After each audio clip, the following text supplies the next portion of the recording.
Assalamualaikum warahmatullahi wabarakatuh. Selamat pagi teman-teman semuanya. Bagaimana kabar kalian? Apakah kalian sehat? Jika kalian sakit, jangan dipaksakan untuk belajar dulu ya. Lalu, apakah kalian sudah siap untuk belajar? Jika sudah, mari kita bersama-sama untuk berdoa terlebih dahulu.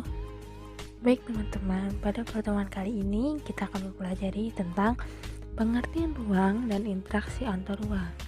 Jadi teman-teman setelah mempelajari hal tersebut, teman-teman bakal menguasai nih apakah itu lingkup saling melengkapi antar ruang, mengemukakan persebaran penduduk, menjelaskan pengertian interaksi antar ruang, mengidentifikasi interaksi antar ruang yang ada di Indonesia, dan menyebutkan faktor pendorong interaksi antar ruang itu sendiri.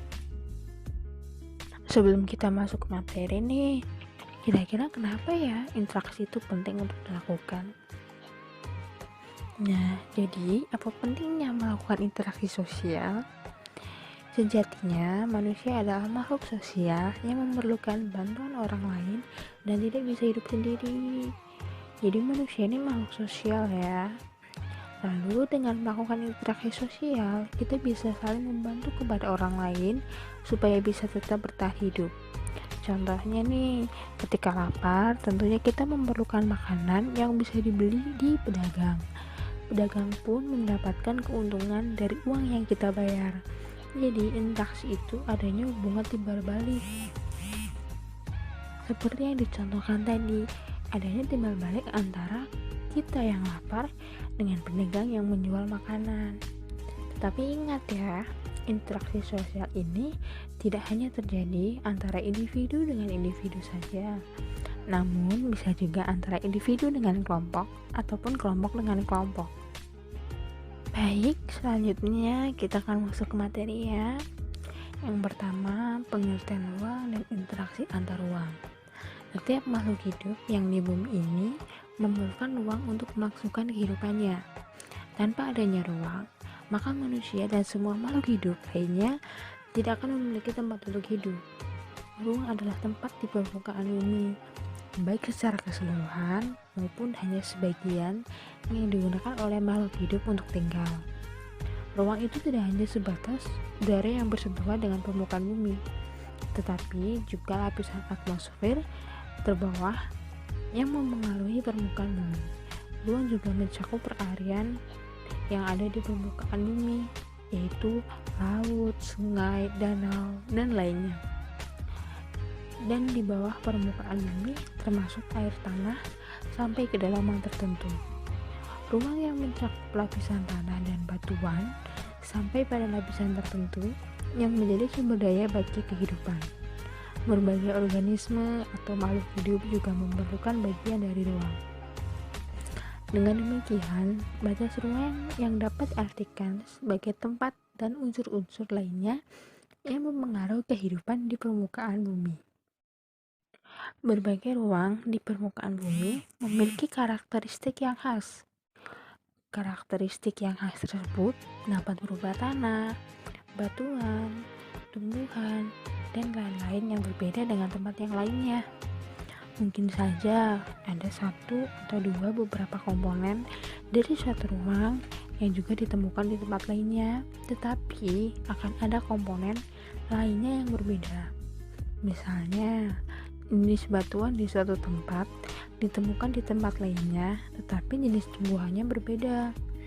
Perbedaan karakteristik ruang tersebut menyebabkan adanya interaksi antar satu ruang dengan lainnya, karena setiap ruang membutuhkan ruang lainnya untuk memenuhi kebutuhan hidup. Ingat tadi, manusia adalah makhluk sosial. Contohnya, wilayah pegunungan umumnya merupakan penghasil sayuran, sedangkan daerah pesisir menghasilkan ikan laut. Penduduk daerah pantai membutuhkan sayuran dari daerah pegunungan, dan sebaliknya, penduduk dari daerah pegunungan membutuhkan ikan dari penduduk daerah pantai. Kedua wilayah tersebut kemudian saling berinteraksi melalui aktivitas perdagangan. Seperti yang telah dicontohkan sebelumnya, Kondisi tersebut dikatakan kondisi saling bergantung. Ada beberapa kondisi saling bergantung yang diperlukan untuk terjadinya interaksi keuangan, yaitu saling melengkapi, kesempatan antara, dan keadaan yang dapat diserahkan atau dipindahkan. Kondisi saling bergantung yang pertama itu ada saling melengkapi. Kondisi saling melengkapi terjadi jika ada wilayah-wilayah yang berbeda komoditas yang dihasilkannya. Misalnya, wilayah A merupakan penghasil sayuran, sedangkan wilayah B merupakan penghasil ikan. Wilayah A membutuhkan ikan, sedangkan wilayah B membutuhkan sayuran. Jika masing-masing melebihi kelebihan atau surplus, maka wilayah A dapat melakukan interaksi dengan wilayah B melalui aktivitas perdagangan atau jual beli. Lalu yang kedua adalah kesempatan antara.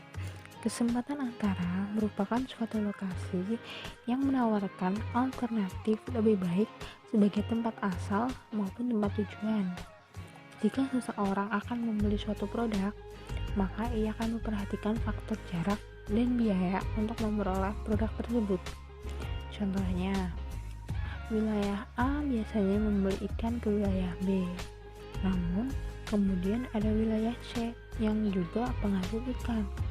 Karena wilayah C jaraknya lebih dekat dan ongkos transportasinya lebih murah, para pembeli ikan dari wilayah A akan beralih membeli ikan dari wilayah C. Akibatnya, interaksi antara wilayah A dengan B akan menjadi lemah. Lalu yang terakhir adalah kemudahan transfer. Pengangkutan barang atau juga orang memerlukan biaya. Biaya untuk terjadi interaksi tersebut harus lebih rendah dibandingkan dengan keuntungan yang diperoleh. Jika biaya tersebut terlalu tinggi dibandingkan dengan keuntungannya, maka interaksi antar uang tidak akan terjadi. Kemudahan transfer dan biaya yang diperlukan juga sangat tergantung pada ketersediaan infrastruktur atau sarana dan prasarana yang menghubungkan daerah asal dan tujuan. Jalan yang rusak dan sulit untuk dicapai akan mengurangi kemungkinan terjadinya interaksi karena biaya untuk mencapainya juga akan lebih mahal. Sebagai contoh, seseorang akan menjual sayuran dari wilayah A ke wilayah B, namun jalan menuju wilayah B mengalami kerusakan sehingga tidak bisa dilalui. Akibatnya, orang tersebut tidak jadi menjual sayuran ke wilayah B. Oke teman-teman, itu saja yang dapat saya sampaikan. Lalu ada pertanyaan nih, menurut kalian interaksi antar orang itu apa sih? Dan kenapa interaksi itu penting untuk dilakukan? Jawabannya ditunggu secepatnya ya. Dan jangan lupa gunakan bahasa yang sopan. Terima kasih. Begitu pula jika ada hal yang belum jelas, kalian bisa menanyakannya ya. Lalu untuk pertemuan minggu depan, kita akan mempelajari letak dan luas Indonesia. Sekian untuk pembelajaran hari ini. Kurang lebihnya mohon maaf.